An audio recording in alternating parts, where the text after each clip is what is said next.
El día de hoy vamos a llevar a cabo un conversatorio.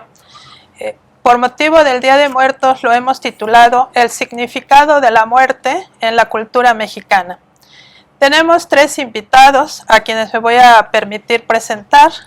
El doctor Marcelino Arias Sandi, filósofo de formación. El doctor Rubén Darío Jiménez Rosado, otro de nuestros filósofos que también nos acompaña.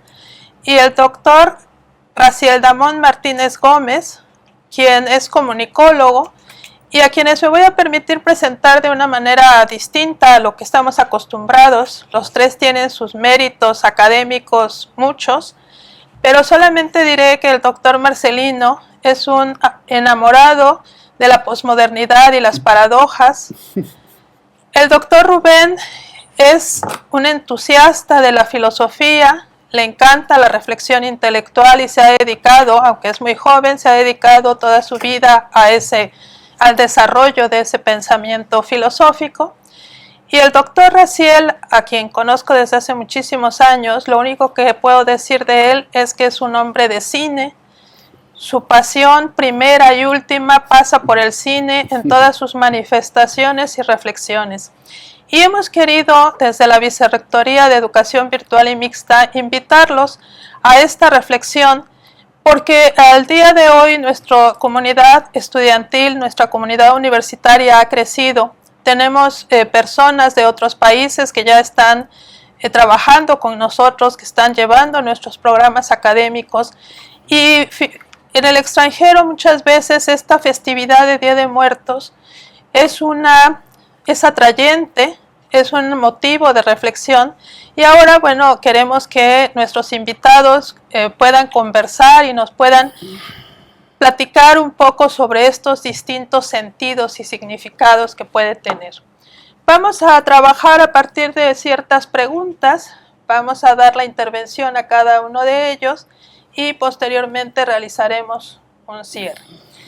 Nuestra primera reflexión va en torno a cómo se asume la muerte en la cultura mexicana y qué matices se derivan cuando se le utiliza como inspiración en las artes, la filosofía y la literatura. Vamos a empezar con el doctor Marcelino, por favor. Bueno, hola, pues muy buenas tardes, muchas gracias por la invitación. Es un buen momento para convivir acá con los colegas en esta época de aislamientos, ya estar en un espacio común siempre es muy gratificante. Y bueno, ¿cómo se asume la muerte en la cultura mexicana? Bueno, ahorita hablabas de posmodernidad y paradojas, pues agreguémosle complejidad y fragmentación. Digo, primero tendríamos que pensar si existe algo tal como una cultura mexicana. A mí me gustaría pensar las culturas mexicanas y una de las partes que sucede en este México pluricultural, multicultural, muy intercultural y todas estas palabras que están muy de moda, digo, se vive de tantas maneras como los espacios y las tradiciones regionales, culturales, sociales lo van viviendo, ¿no? Y entonces yo creo que esa es una de las riquezas interesantes de lo que sucede en México, ¿no? Que podemos ver cuestiones, por ejemplo, de la muerte en algunas zonas donde los muertos piden que les lleven banda y teiboleras a bailar, y otros que lloran mucho, y otros que guardan mucho luto, y otros que quieren entierros ecologistas. O sea, con la muerte nos relacionamos de tantas maneras como sectores y eso hay, ¿no? Entonces, creo que eso es una policromía sobre la muerte de México en México que hay que reconocer y gozar, ¿no? Yo el otro día, hablando de medios, ponía en Facebook, saqué una foto porque fui a Coatepec y había 2 maceteros de cempasúchil y en medio una calabaza de Halloween, ¿no? Y entonces solo se me ocurrió poner, las tradiciones perviven como la gente las vive y no como dicen los críticos y los expertos. Y entonces a mí eso me gusta, ¿no? Se trata de que las tradiciones son eso que vive a través de la gente y la gente a través de sus tradiciones. Entonces yo creo que una primera posición que podría poner al respecto, ¿cómo se vive la muerte en la cultura mexicana? ¿Cómo somos? Policromáticos, ampliados, diversos y todo, Y en cada uno, pues la gente necesita narraciones en torno a la muerte y lo va llevando, ¿no? Entonces, a mí me gusta mucho, ahorita igual en Facebook está la broma de el desfile de las de muertos y calaveras en Reforma, es una tradición milenaria inaugurada por James Bond, ¿no? Claro. La gente lo está gozando, pues que lo gocen, pues, ¿no? Me parece fabuloso que eso sería, digamos, la dimensión importante respecto a las tradiciones y a la muerte, ¿no? Que se mantiene esta relación, ya no digamos mexicana, sino humana con la muerte. La muerte es algo tan propio de ser humano que todos la tenemos presente, aunque no hablemos demasiado de ella, pero la tenemos presente y entonces hacemos todas las narrativas imaginables para relacionarnos con ella, ¿no? Tradiciones y diversidades, ¿no? Entonces yo creo que para mí eso es el vivir la muerte en México, nuestra relación con la muerte es toda esta policromía a partir de un rasgo, digamos, no me gusta la palabra del todo, pero muy antropológico. Todos sabemos que vamos a morir. La finitud de la propia existencia humana es una de nuestras más claras certezas. En esta época de incertidumbre, la certeza que no perdemos es que vamos a morir, que somos finitos. Y entonces, pues, ¿cómo nos relacionamos con la vida? Pues dándole, gozándola, y nos gusta. Algunos se ríen de ella, otros se burlan de ella, otros la ven como un asunto de temor, etcétera.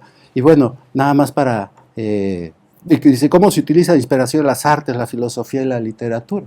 Bueno, yo creo que ahí Raziel tiene que rebasarme por la derecha, inevitablemente, pero digamos, tenemos una cantidad de películas mexicanas y ahorita se ha estado mucho, ¿no? La de Macario, por ejemplo, ¿no? Una preciosa obra de arte, vínculo con la muerte, pero también tenemos la relación con nuestras muertes horribles del presente, de la violencia y todo, y también hay películas de esas. Sí. Tenemos esta otra obra, ¿no? De La muerte tiene permiso, que es fabulosa, en libro y en cine. Y en la filosofía yo creo que, pues igual, ¿no? Yo creo que estamos muy marcados. La historia del discurso sobre la muerte del campo filosófico ha dado muchas vueltas, muchas variantes.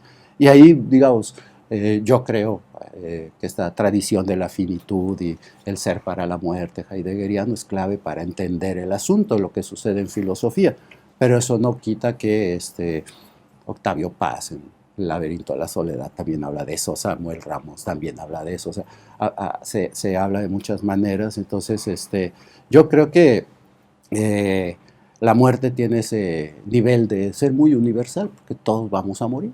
Y por lo tanto la muerte es la que nos ayuda a hacer planes, ¿no? Al convertirse en nuestra radical finitud nos ayuda a hacer planes, porque siempre hacemos planes sabiendo que vamos a morir, ¿no? Entonces, y por otro lado, nos hace vivir de tantas maneras que México por eso llama mucho la atención, ¿no? Y es fabuloso. Entonces, yo creo que sí hemos visto muchas maneras en el que el cine, las artes y eso, pero pues afortunadamente ahí la llevo ligero porque está Raziel aquí, entonces pero yo creo que eso tendríamos que, bueno, a mí me gusta la idea, ¿no? Entender que la muerte es algo muy propio y por eso ninguna cultura lo elude, pero la cultura mexicana en su diversidad lo vive de manera muy policromática y que entonces más bien deberíamos de aprovechar y gozar que México en esta cualidad que tiene siempre de ser diverso, complejo y todo, le da casi una muestra al mundo de cómo se pueden vivir muchas vidas y muchos modos de estar con la muerte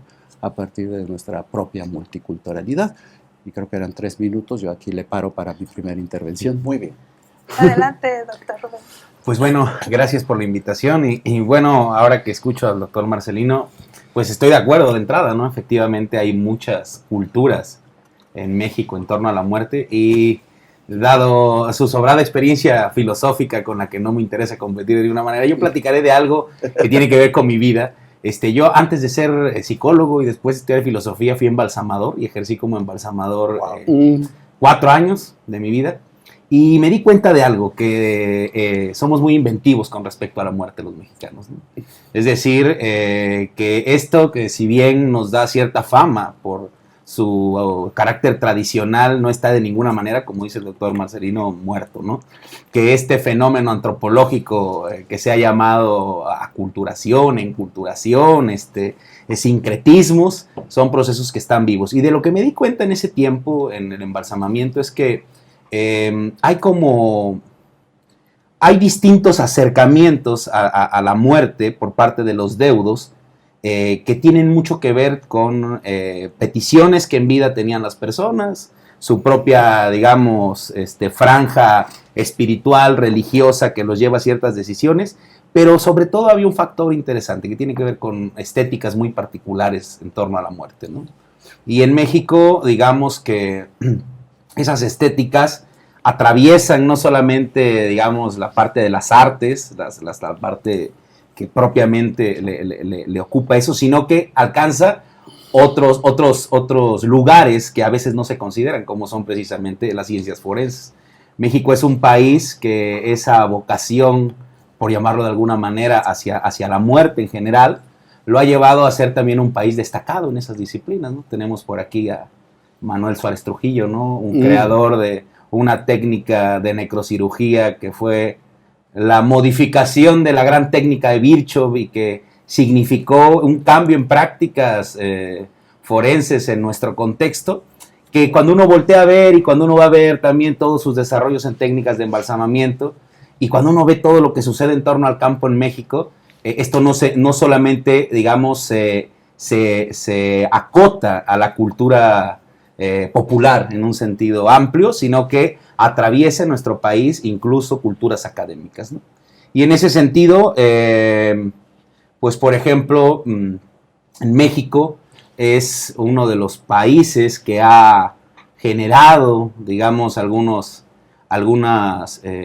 técnicas de restauración, de conservación de cadáveres, de reconocimiento, etcétera, que tiene que ver con otra cuestión, que es nuestra cercanía constante con el fenómeno de la muerte, como un fenómeno colectivo, arrasador, que hoy en día pues ha sido llamado por algunos filósofos necropolíticas, ¿no? Es decir, políticas de muerte, políticas donde la soberanía está determinada por permitir la vida o dar la muerte, ¿no? Y en ese sentido, digamos, como un poco la contracara de esta parte jocosa, carnavalesca, es esta parte académico-científica que va muy de la mano y que me parece que es interesante que surja aquí, es decir, que no surja en contextos más tradicionalistas, donde, por ejemplo, el propio acercamiento al cadáver sigue teniendo un halo de profanación muy propio de la cristiandad, ¿no? México, incluso con sus cadáveres, se permite varias expresiones artísticas. Tenemos las momias de Guanajuato, tenemos en nuestra tradición católica todo este fenómeno de los santos incorruptos, ¿no? Que aquí en Jalapa tenemos uno, Rafael Guízar y Valencia, con gran tradición, y que se convierten en todo un espectáculo, así como el cadáver de Lenin en la antigua Unión Soviética, o de Evita Perón en Argentina, ¿no? Y eso es interesante porque hay como una, digamos, es demasiado atractivo un muerto intervenido estéticamente, ¿no? Y eso es simpático de nuestra cultura. Con eso me gustaría empezar. Una última frase, no respecto a lo que dice, porque me faltó. La muerte siempre es cosa de los vivos. Eso es cierto, cierto. O sea, los muertos Por no hablan, la supuesto. muerte siempre es cosa de los vivos. Gracias. Gracias, Rebe. Bueno, pues Qué bonito. te agradezco la invitación. Creo que estoy de acuerdo y firmaría esta idea de la policromía. Solo nos falta nuestro pedazo de pan y nuestro chocolatito, ¿no? Sí creo que la tradición no tiene dueño. Sí creo que la tradición no tiene una marca, Rebe. Ni tampoco pienso, o más bien pienso, que la tradición no es congelada, no es estática. Es dinámica, es cambiante, y algunos ejemplos que dio Marce de lo que encontró en Facebook delatan esta situación carnavalesca, muy sarcástica que tenemos en torno a la relación con la muerte. Aún así, pienso que hay como una manera muy genérica de ver a la muerte mexicana. Y sí pienso que no podemos establecer una tabla rasa, pero en la manera en cómo se ha representado, cuando menos en el cine mexicano, sí se piensa que somos de una determinada manera. Y entonces tan es así que películas del Día de Muertos no hay tantas de producción mexicana como si extranjera.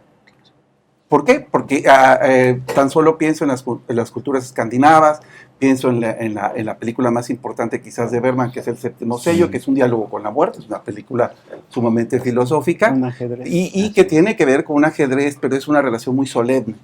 Eisenstein quiso reunir o sintetizar a la cultura mexicana en una película que se llama Que Viva México, no la terminó de él de editar, y los rasgos que quería destacar son, por supuesto, el carácter hierático de los rostros mexicanos en las pirámides. Quería también registrar la práctica del toreo y, muy importante, era el Día de Muertos. Pienso también en una película como Bajo el Volcán, que creo que es uno de los libros más importantes que se ha escrito sobre México. Lo escribió un inglés, Malcolm Lowry, y la película la hace John Huston. Y una parte importante de esa película tiene que ver con el Día de Muertos. Y bueno, para que mencionaron a Macario como una película nacional de Roberto Gabaldón, y tenemos otra mexicana de Luis Alcoriza, que es El Día de los Difuntos. Pero curiosamente, de los 60s para acá, la única película que ha destacado, precisamente hablando del Día de Muertos, no es nacional, sino es de Estados Unidos y es de Pixar, que es Coco. Sí. Entonces es bien curioso, pues volvemos a las paradojas, cómo esta relación que tiene el mexicano, o la representación de lo mexicano con la muerte, es muy festiva, y sí es muy diferente a la relación que se tiene con la muerte de representación en países anglosajones. Y tan solo pienso todas las películas de terror de serie B de los 80s hacia acá, relacionadas con Halloween, tienen que ver con un aspecto moralizante. En cambio, lo de nosotros es como dicharacheros, es el relajo. En fin, que no creo tanto en esos prejuicios, pero a la hora de representar, resulta que nosotros sí ganamos, y resulta que los mexicanos somos más posmodernos que cualquier cultura, y que además nos anticipamos a ese fenómeno donde falta un centro, donde no hay autoridad, porque precisamente cuando uno ve El Séptimo Sello, si es una película donde se ve, pues eso, una relación de autoridad, pues es la muerte. En cambio aquí no, es muy, muy, muy diferente. Y sí quisiera yo el primer comentario dejar en claro que en el concurso de las representaciones a nivel universal, México como que tiene un sitio.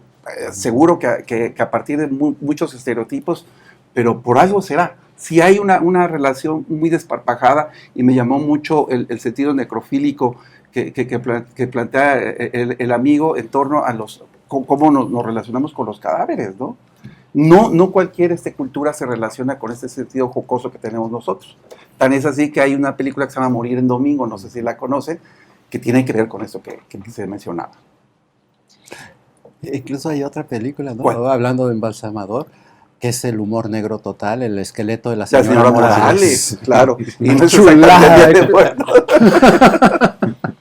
Y eso es bien interesante, ¿no? El humor, que es otra de las cosas que llama tanto la atención, que parecería a veces que la gente piensa, y voy a generalizar, que los mexicanos no sentimos dolor ante la muerte, que no se siente la pérdida, porque el humor está presente, sí, porque puede haber mariachis en un entierro, porque hay esa parte, pues eso, ¿no? La fiesta, claro, que rodea todo este rito acerca de la muerte. Sí. Y ahí yo quisiera lanzar dos comentarios. El primero, que lo habíamos comentado, pues la muerte como espectáculo, y qué tanto esto lleva a un sentido comercial de todo sentido mexicano del festejo, incluso del Día de Muertos, que está impregnado en muchos elementos y en muchas expresiones culturales, artísticas al día de hoy.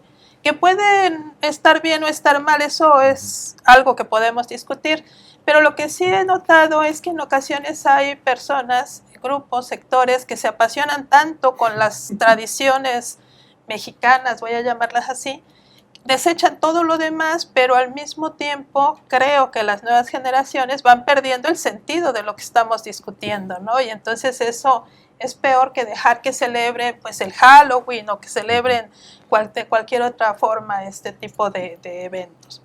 Y la segunda que me surge a raíz de lo que han comentado, el tema de la enorme violencia que hay en México, el tema de los miles de cuerpos que se han encontrado sin un rito, sin una sepultura, sin una identidad incluso. ¿Y a qué me lleva esa reflexión? Me lleva a pensar en toda esta visión de los derechos humanos después de la vida, digámoslo así, ¿no? En respecto del tratamiento que damos a todas estas personas que muchas veces dicen, no sé, 20 cadáveres, sí, pero son migrantes, sí, pero son centroamericanos, sí, pero son musulmanes, y entonces parecería que ahí hay un valor menor a todo este sentido. Si quieres empezamos. Uy, qué raro, qué pregunta. Por la naturalización de la barbarie. Bueno, primero voy a tratar de evadir un poco el bulto y hablar de esta idea que las haces primero, que tiene que ver con la mercantilización o la comercialización de lo que sería la tradición. No sé, a mí me llama mucho la atención porque yo recuerdo que mi generación sí celebrábamos el Día de Muertos, pero había muchos que no estaba tan visibilizado. Y claro, tampoco había tanto Halloween. Seguramente Marce en la Ciudad de México se encontró con que había quizás más Halloween. Pero el cine tiene la culpa del el Halloween. El cine tiene la culpa. Sí. Pero no, a lo que quiero llegar es que inclusive con el fenómeno de la globalización de los 90s, con esta tensión entre, digamos que una proclama internacionalista de las culturas frente a lo que podría ser el nacionalismo cultural, sí hay una cierta tensión, y curiosamente el Día de Muertos empieza a ser más visibles al final de los 90s. Entonces yo no alcanzo a entender cómo, por ejemplo, ahora en las páginas de Facebook hay mucho más gente que publica sus altares que cuestiones de Halloween. O también se está surgiendo un tercer elemento que me parece totalmente, ahora sí que natural, que sería ese sincretismo entre lo que sería el Día de Muertos y el Halloween. Cómo empieza como a congeniarse, a convivir sin ningún problema, e inclusive como que ambos ritos o tradiciones tienen sus espacios y no hay ningún problema cuál es mejor o no. Yo estoy viendo una época donde sí observo mayor tradición local, es muy interesante, es lo mismo que nos ocurrió aquí en Jalapa con por ejemplo con el ritmo del sur que se me acaba de ir. Son jarocho. Con el son jarocho, que de repente se volvió hegemónico en una ciudad que nunca había sido. Hasta te hostiga oír tanto con jarocho. Pero eso tiene que ver del final de los 90s o de los 90s hacia acá, y eso es curioso, por eso esa es la gran paradoja. Y bueno, lo otro, esta naturalización de la barbarie, pues es muy, muy, muy impresionante, y ahí sí tiene que ver mucho el discurso fílmico. Las películas tienen que ver mucho con esta idea de disipar, de quitar ese dolor corporal, y tal es así que quisiera responder esta pregunta con algo que yo siempre doy en mis talleres de cine.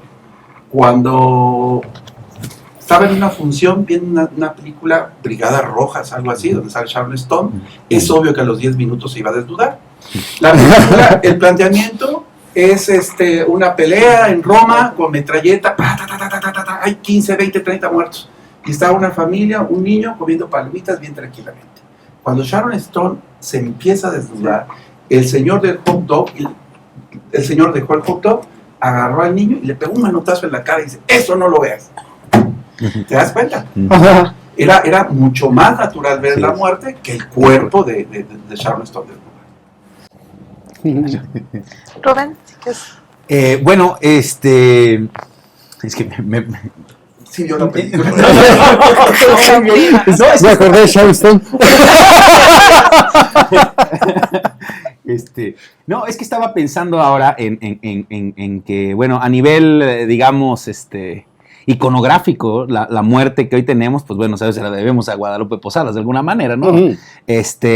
Porque pero hay una contradicción ahí interesante, porque mientras la novela posrevolucionaria era bastante melancólica con respecto a la muerte, pienso en El luto humano de José Revueltas, una cosa pesadísima y donde la muerte es una cosa devastadora, obviamente, frente a la pictórica de José Guadalupe Posadas y todo lo que va a surgir con el hijo del Aguizote y todo en torno a la muerte, que van a quizás a dar, porque pensaba en lo que decía el doctor recién, ¿no? Con respecto a cómo van cambiando, porque hoy en día, por ejemplo, el otro día que fui al centro me di cuenta que venden papel picado con la calabacita de Halloween, ¿no? Ajá, es decir, una iconografía que se integra ahora y está excelente.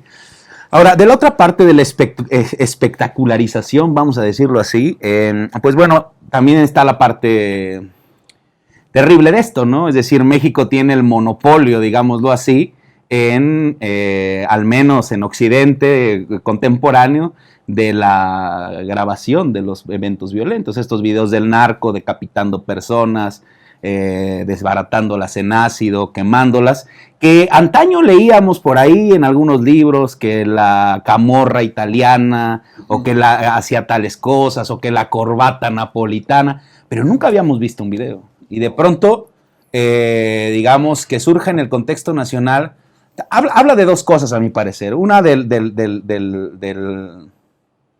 la sensibilidad política que tiene el narcotráfico, por mal que nos parezca, es decir, sabe cómo comunicar, sabe lo que impacta y sabe el lugar que tiene en la sociedad, así es, ¿no?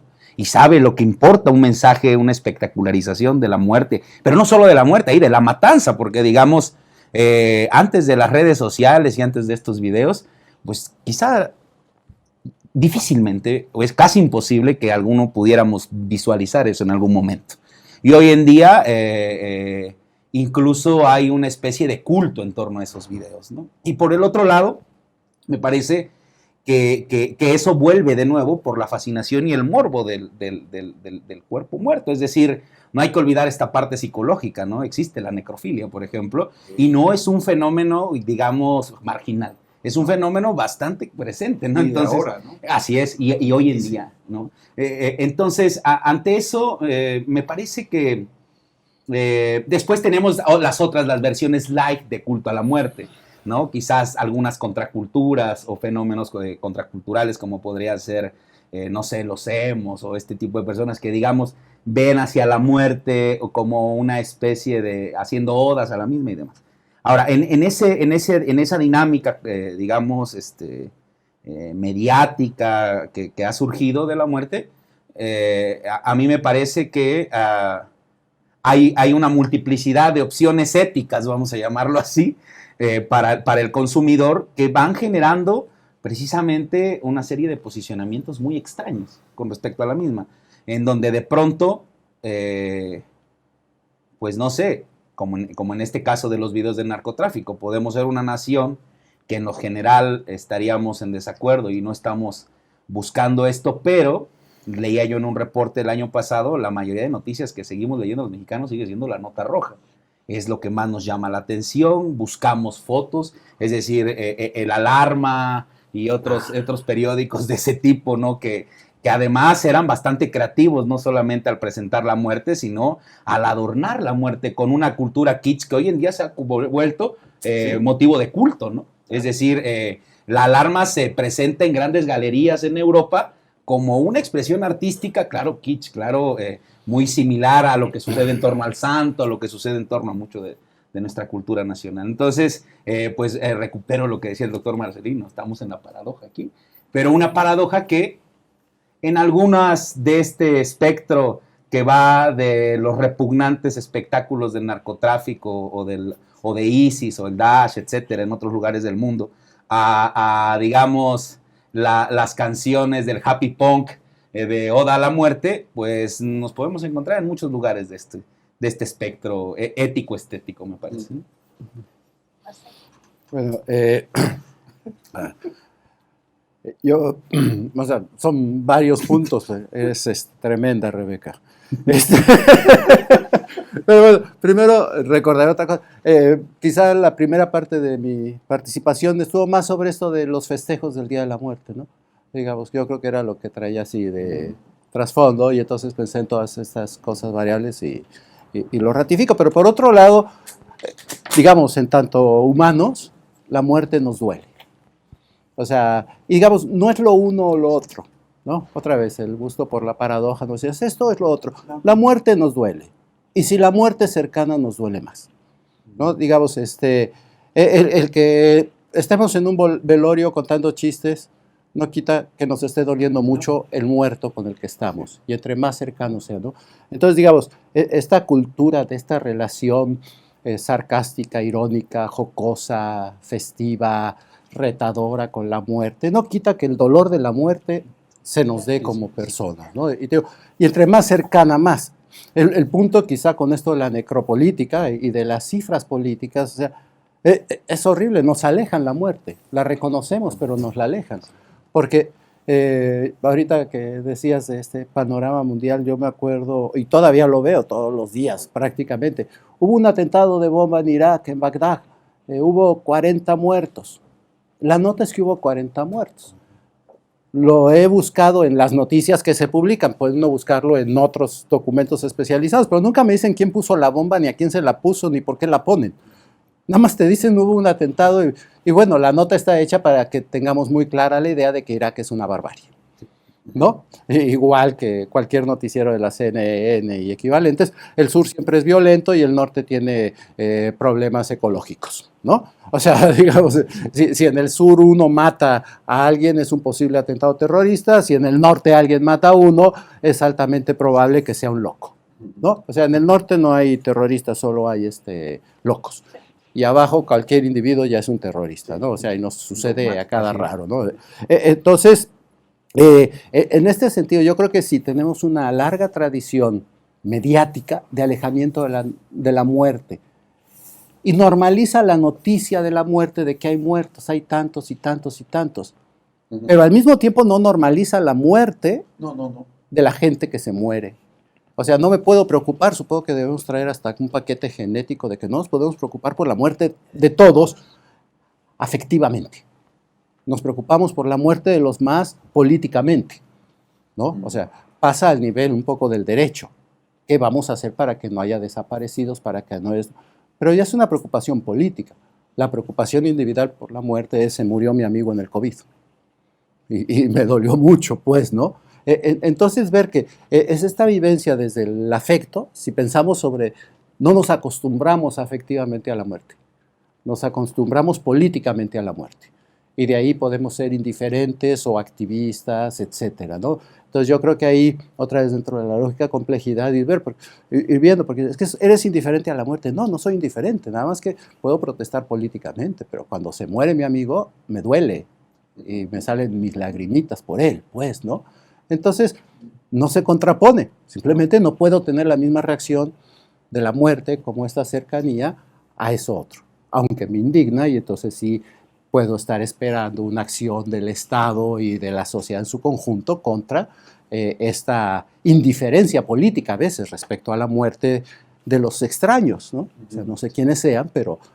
Y no puedo imaginar, yo no me imagino poniéndome los zapatos de cada madre o hermano familiar de desaparecido.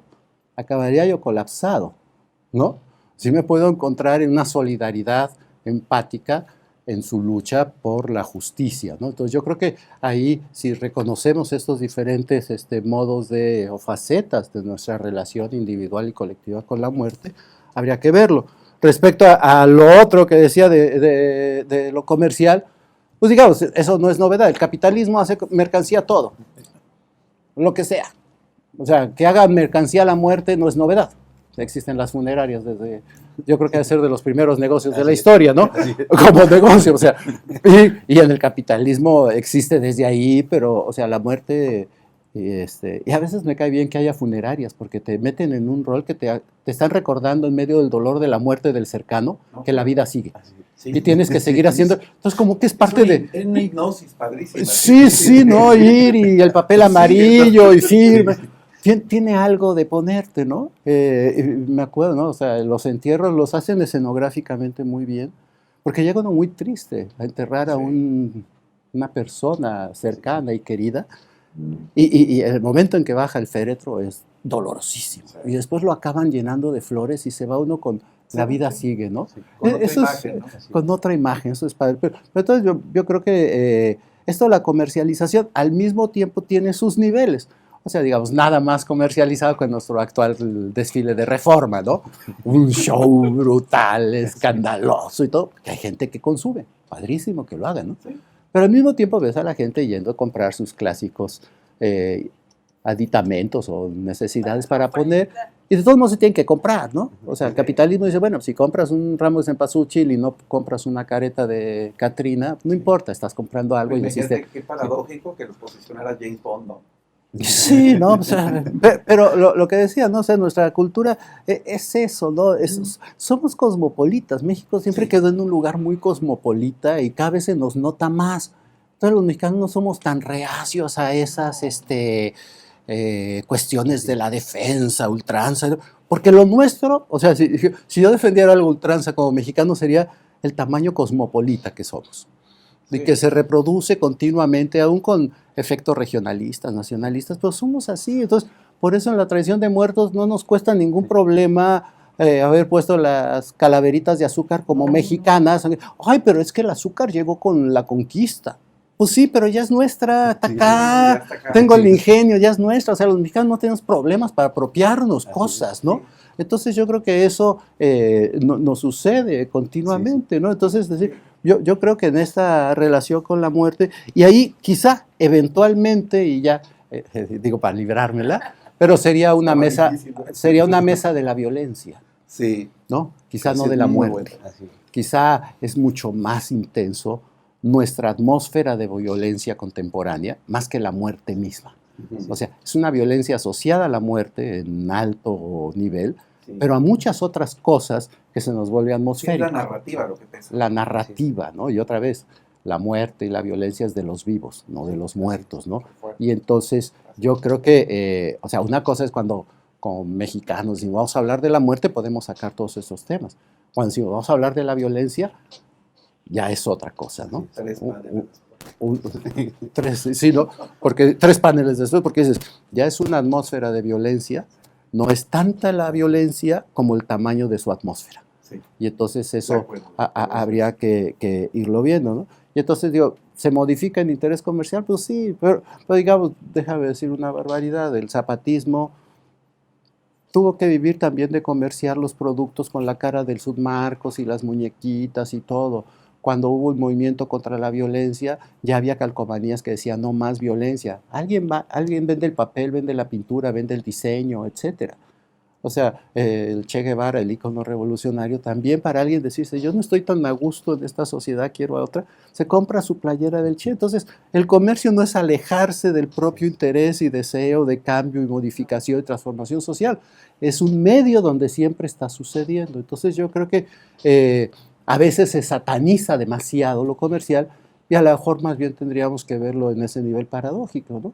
¿Qué comercializamos para que se note más y qué deberíamos de comercializar menos, ¿no? O sea, es el nivel de qué comercio queremos o qué mercancía queremos más que no comercio. Si no hay comercio, ¿qué haríamos? Acabaríamos de recolectores, cazadores de nuevo. Paso. Y para ir concluyendo nuestra charla, me gustaría que pensáramos un poco qué es lo que podemos nosotros aprender de toda esta parte, pues digamos, mexicana, con sus múltiples expresiones y manifestaciones, de este ritual del Día de Muertos. ¿Qué es lo que les parece que podríamos estar aprendiendo los demás? Incluyo a todos, las personas fuera de México, pero también acá en nuestro país. Adelante.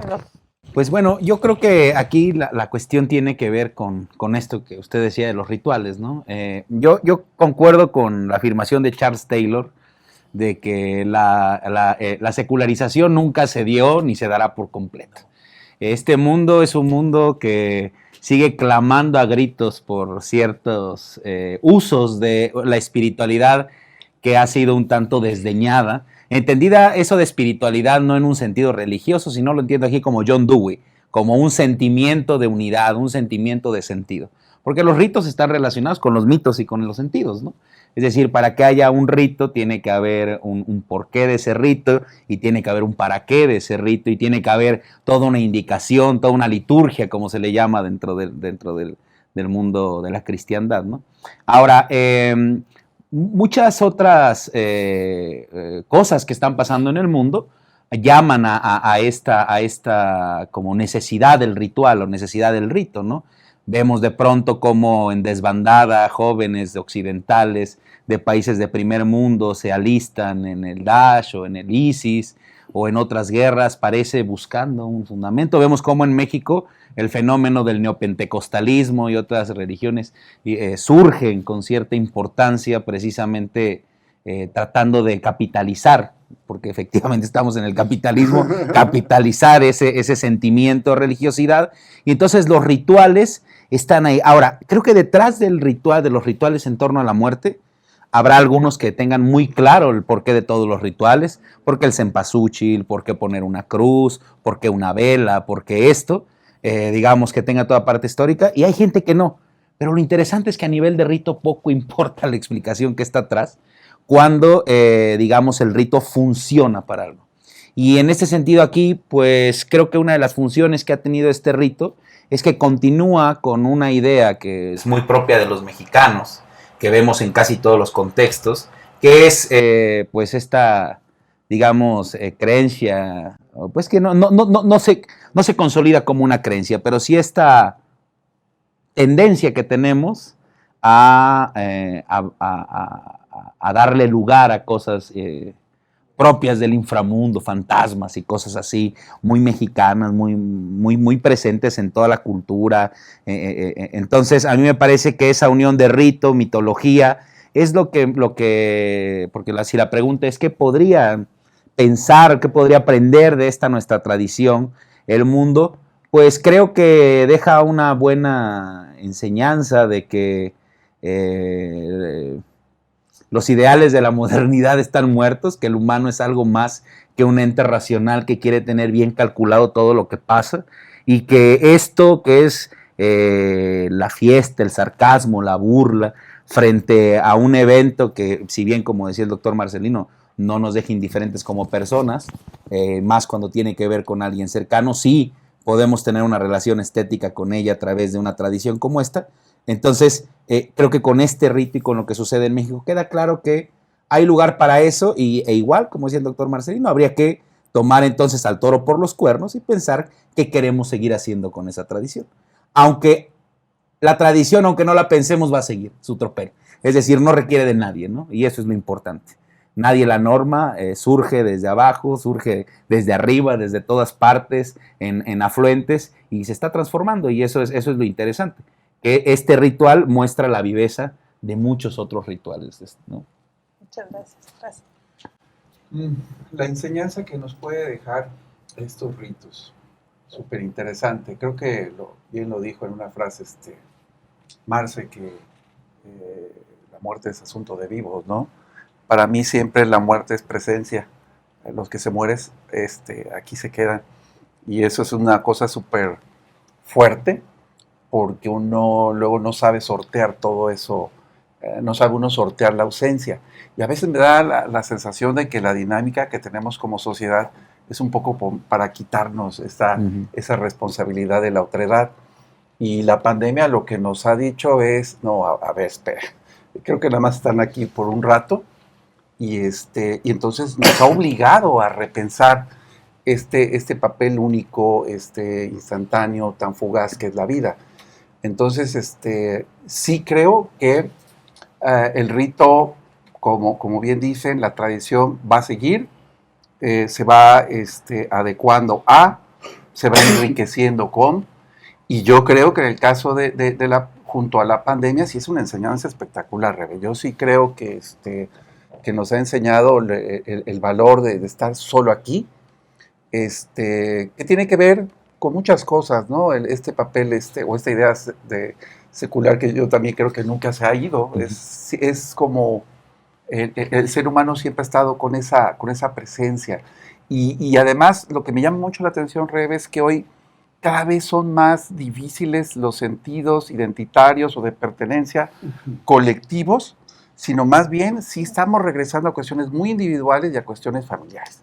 Entonces eso, digamos que nuestra identidad no tiene nada que ver, o sí tiene que ver pues con una bandera, pero tiene más que ver con nuestra familia. con la gente de nuestro barrio, con los que jugamos fútbol de niños. Entonces, sí creo que es una gran enseñanza. Creo que a veces las escuelas, a veces la familia, no te enseñan a convivir con la muerte.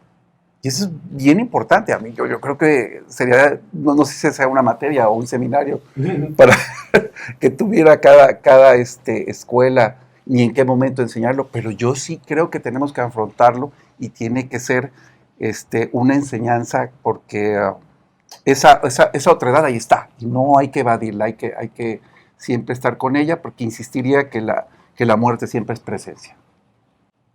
Marcelino. Pues, qué sé yo, el rito. Se me ocurre ahorita con lo que han dicho los colegas, siempre es bueno ser el último en hablar, porque te pirateas muchas cosas, pero nos da pertenencia, o sea, justo ahorita que sea así, ¿no? Nos da pertenencia en una época en que sentimos pocas pertenencias. Así es. Pertenecemos a poco, y entonces viene todo este fenómeno de los grupos religiosos, los grupos deportivos, los grupos lo que sea, pero queremos pertenencias porque no tenemos la pertenencia, ¿no? Entonces yo creo que estos ritos nos ayudan a reconocer y retonificar algunas pertenencias bastante más seguras, porque además son más vinculadas a la familia, Así es. ¿no? A gente muy compatible ideológicamente, pensando en la idea de, es que sí, nos gustan los muertos, te puedes juntar con los amigos, sociólogos y antropólogos que les gusta mucho eso, perteneces, pues, ¿no? Y por otro lado, nos sirve para seguir hacia adelante, ¿no? Creo que los psicoanalistas hablan, ¿no? De la elaboración del duelo, ¿no? Sí. Y los humanistas, y creo que todos los psicólogos. Sí. Bueno, nos dan una patada para echar, el rito nos da el empujón para la elaboración del duelo, ¿no? Y entonces depende, digamos, sigo pensando en el rito de el entierro, que además ya no es tan común porque ahora se incineran y guardan y bla, bla. Pero digamos, ese rito ayudaba, ¿no? a tener un arranque para la elaboración del duelo, ¿no? Y entonces yo creo que sí, y por otro lado, lo que decía,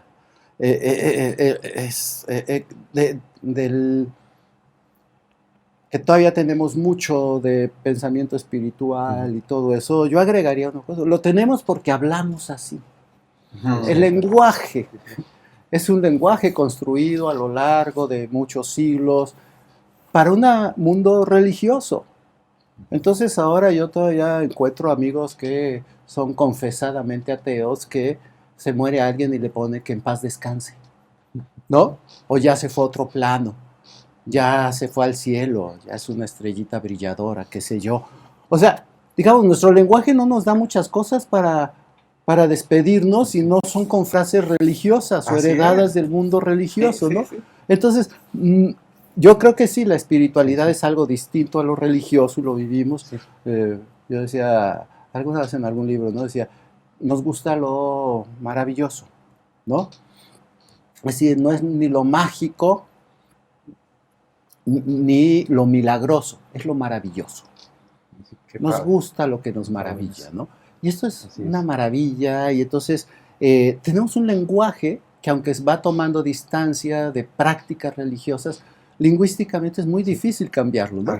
Y entonces tenemos un montonal de frases que están muy orientadas a la idea de que se muere el cuerpo y pervive el alma, y entonces tenemos frases para el alma, no tenemos frases para el muerto. Y lo dice el más acérrimo científico, como tú bien dices. Ajá. Claro. Sí, ¿no? Entonces, cualquiera lo dice, porque tenemos palabras para el alma del muerto, no para el muerto en su cuerpo, ¿no? Ya dejó este estuche terrenal.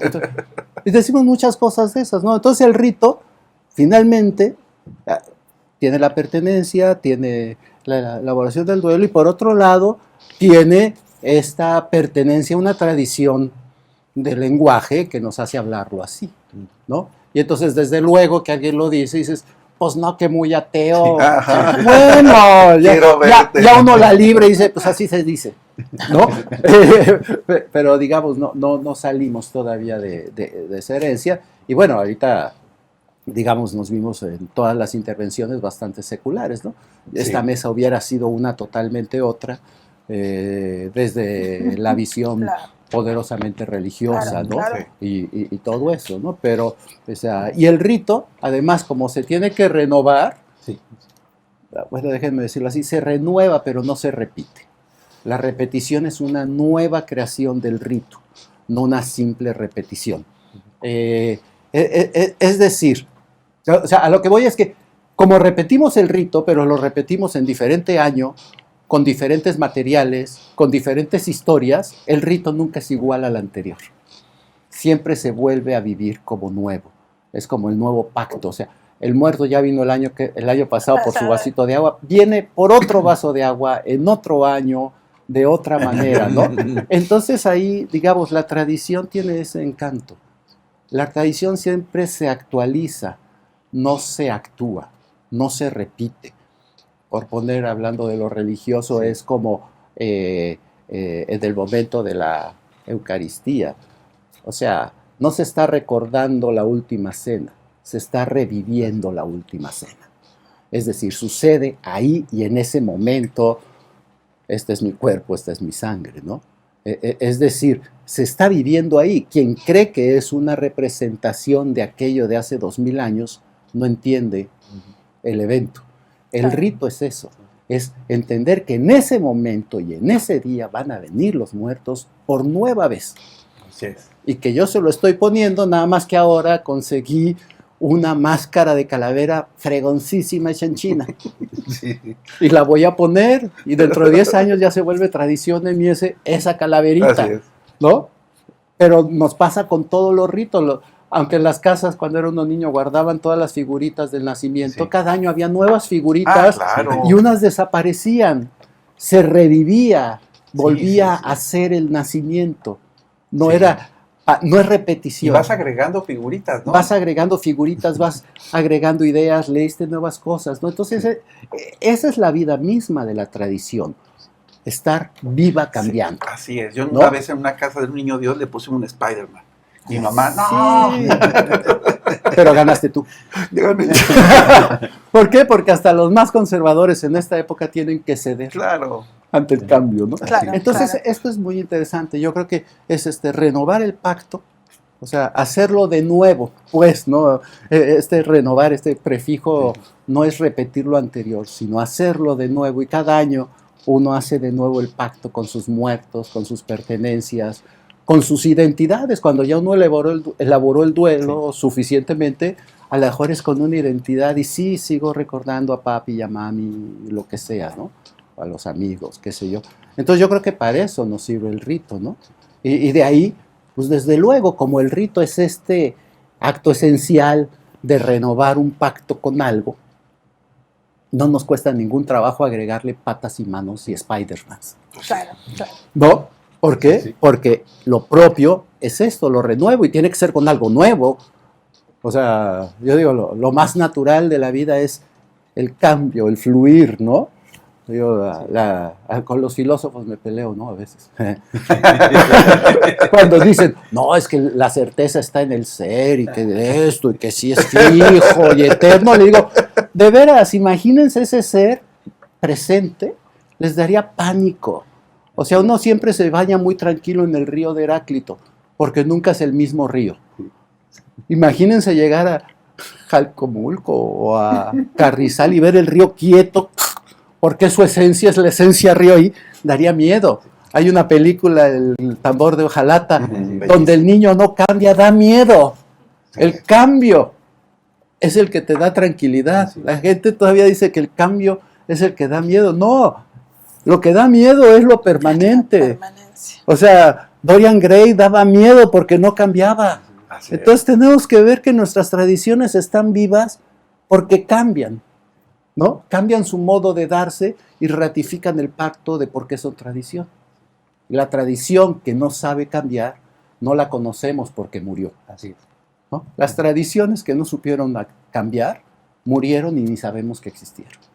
Entonces reconocer que el rito es es una renovación y siempre es con cambio, Así. y por eso permanece, ¿no? Sí. Otra vez la paradoja. Sí, sí. Pues a mí me parece que algo que se puede aprender muy bien es el humor. no tomarnos tan en serio las cosas, el podernos reír, el poder hacer una fiesta de un evento que sí, sin duda es trágico, pero que al mismo tiempo nos permite, pues eso, reencontrarnos, rehacernos, redescubrirnos de muchas maneras posibles. Entonces, para concluir, vamos a ir cerrando.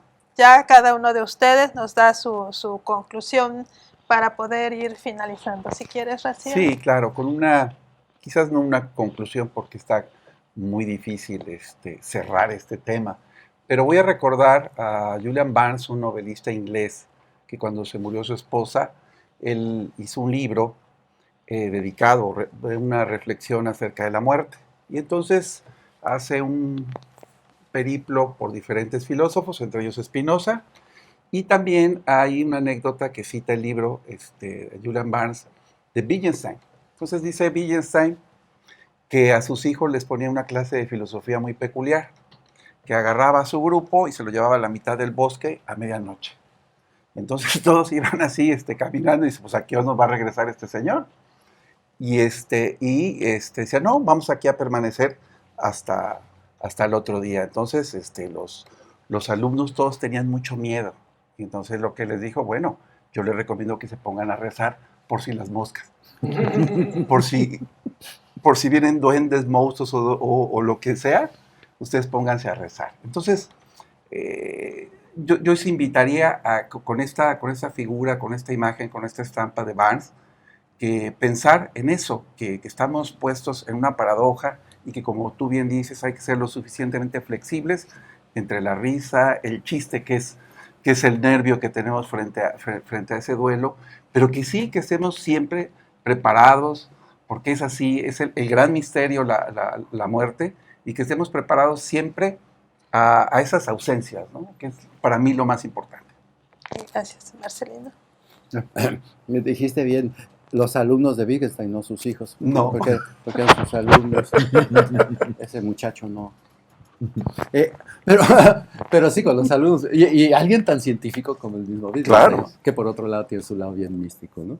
¿Qué diría yo? Bueno, retomo lo de la risa. La risa ha sido uno de los temas que me importan vitalmente, ¿no? Y nunca he encontrado completamente la combinación de palabras. Pero yo digo que tomar la vida en serio es saberse reír, ¿no? O sea, que hay que cuidarse de ser serio, pero no solemne, aunque me gustan ciertas cosas. Pero la solemnidad está formal, rígida, y todo es la que hay que abandonar, porque entonces solo es una parcialidad de la existencia, pues, ¿no? En cambio, saberse reír es que uno lo está tomando en serio y sabe hasta dónde te agita el propio fenómeno de la muerte, que te lleva hasta morirte de risa, pues, ¿no? Entonces, saber que la risa y la seriedad son parte de la comprensión del fenómeno y no es antisolemne, simplemente que hay ese momento. Hace rato decía yo que pues uno llega muy triste a un velorio y es capaz de que estés atacado de la risa tomándote el café y después regreses a estar muy serio y dices, no fue malo, es que así de complejo es el fenómeno de la muerte, ¿no? Entonces, reconocerlo así es que uno la está tomando en serio, ¿no? Y por otro lado, digamos, para esto de nuestras tradiciones en torno a los muertos, decir, pues claro, si hablamos de una policromía y una diversidad cultural, ya lo decía Raciel hace un momento, se festeja más en ciertas zonas del país que en otras, de unas maneras en uno y otro. Recuperémoslo como un aviso de nuestra riqueza vital. Pues bueno, no sé si tengo una conclusión, más bien recordé algo ahorita con lo que se comentaba, que tiene que ver con... Recuerdo mucho que hubo un tiempo que trabajé en un incinerador y cuando hay un proceso de incineración, la gente está muy intranquila frente al proceso. A cada rato preguntan cuánto va a tardar, qué sigue, qué va. Cosa que no sucede cuando está el cuerpo ahí presente. Después me di cuenta de otra cosa interesante. Cuando uno lleva un cuerpo a un panteón americanizado, ¿no? Tipo los panteones, jardines de... que son de pasto con una lápida, frente al panteón barroco mexicano, ¿no? Lleno de mil cosas, y desde los panteones de los narcotraficantes de Sinaloa hasta los panteones de Yucatán, pintados a mano por el mismo serigrafista de toda la vida, ¿no? ¿Cómo se le llama? Rotulista de toda la vida, perdón. En esos dos también veía yo una gran diferencia. Las respuestas, digamos, de dolor en una y otra estaban muy diferenciadas. Estos espacios barrocos que daban permiso a que entre un trío, un mariachi o lo que sea, y que permiten un llanto liberador, permiten todo esto, la broma, es decir, como bien decía el doctor Marcelino, una convivencia compleja para un fenómeno complejo. Mientras, algunas intromisiones, por llamarlo de alguna manera, que en algún momento se han ido adecuando, porque incluso los panteones más americanizados en México, en algún punto, rompen con su norma, ¿no? Es decir, alguien pinta la lápida, alguien deja por ahí el juguete del niño, cosas así. Siguen siendo mexicanos. Sí, el toquecito mexicano. Y porque precisamente esa pluralidad de sentimientos debe estar ahí presente. Y cuando no está, entonces, ahora sí, se empieza a sentir esa presencia frente al abismo que es la muerte. Pero cuando no, ese abismo, digamos, que se vuelve tolerable, ¿no? Y bueno, nosotros bien sabemos, al menos acá en el sureste, o al menos donde yo conozco, pues, y con eso termino, los velorios no son solamente oportunidades de despedirse, sino verdaderos momentos para encontrarse, recordar anécdotas, recordar al muerto, y todo eso tiene un poder para lo que decía el doctor Resig, creo que con toda razón, ¿no? La muerte y todos estos ritos y todo es para mantener la presencia aquí de quien de otra manera estaría ya siempre ausente con todo lo doloroso que eso sería, ¿no? Y fíjate que, así rapidísimo ahorita que lo dice, es que tocaste un tema fabuloso, ¿no? Los panteones. Sí. O sea, los los panteones, con todo lo que representan, vas al panteón francés, al panteón español, el panteón Jardín, el DF, y ves unas criptas de estas de la época del Porfiriato que dan ganas de hacer turismo para ver esas tumbas, capillas y todo, ¿no? Y otros lugares, no sé, en Francia, como la Père Lachaise, me parece, que va uno y dices, hoy me sentí cercano a Oscar Wilde. Claro. ¿No? Y hoy me sentí cercano ahí me puse casi a llorar con Morrison, porque realmente yo esperaba que Morrison tuviera una cosa más grande todavía que la de Oscar Wilde, y es una lapidita chiquita ahí a la orilla. Y llegué y había dos personas, yo creo que como de la época de Morrison, estaban llorando ahí junto a la lápida, ¿no? Y me gustaba mucho Marcel Marceau, el mimo. Y fui a ver a Marcel Marceau, lo había visto acá en Jalapa, que vino ya muy viejito y se murió como a los 4 años. Entonces el panteón como un lugar donde vas a ver a los que no viste vivos, pero que quieres saludar, ¿no? Y entonces me saqué una foto. Y es ahí donde se siente uno hasta transgresor, horrible, hereje, pero no puedes contenerte. Yo me saqué mi foto con la tumba de Marcel Proust, ¿no? Pues era tocayo, ¿no? Entonces todas estas sensaciones en el panteón nos dice muchísimo de cómo vivimos la muerte, ¿no? O sea, siguen siendo los vivos, pero a veces sí hay esto maravilloso, pues, ¿no? De ir a visitar al muerto, ¿no? Sí. O sea, científicamente, así como dice Rebeca, uno sabe que no es cierto, pero uno sintió que sí fue a ver a Jim Morrison. Claro, Qué padre. O ir a ver ahí. Ese no llegué. Al tocayo. ¿Dónde está Porfirio Díaz? ¿No? Ese está en otro y ya no llegué. Y Edith Piaf estaba ya en la zona muy fría ya no pude llegar. Pero sí, los panteones son una cosa maravillosa. Pues vamos a agradecer a nuestros invitados por esta excelente charla. Ojalá todos ustedes la disfruten igual que nosotros. Hasta pronto. Muchas gracias.